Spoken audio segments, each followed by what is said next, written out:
takan sa ka ji ka daidai, sai ku biyo a hankali dai.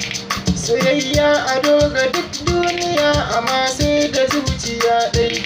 So mai wanke duk duhun zuciya ya zamto ka ganshi daidai.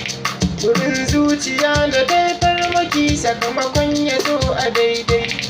Me so yana a kan sau, ya zarce wa masu nusau. Rike ba a so faɗin sau, zaɓin rabbi ya fi komai na ce idan ya ta sai mu kalla. Soyayya ke ƙara ƙarfin zumunci har ta fi masa lula. Wanda ya so ka sai ka mai murmushi, birnin so ku zo ku shilla.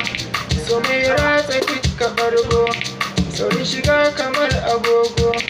Bana so ya kai ni bango, don ka kula da kanka in ka sani to ka sanar sai naka ya hau. Soyayya ta zarce ɗumbin sanin da kai kanta kanka ka hau. Zakin so wane kalangu da ganga ga uwar zuma fata hau.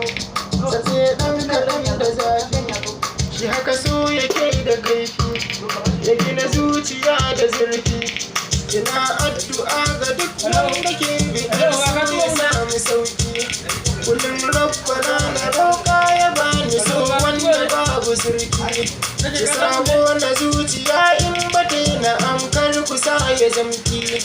Gaba da masoyi da daɗi, abin kamar gyaɗa mai garɗi.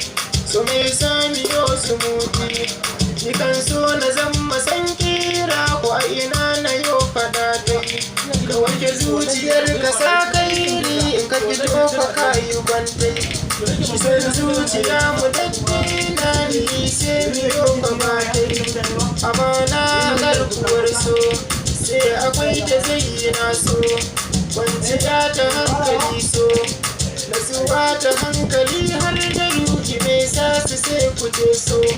Soyayya ta gaske in kai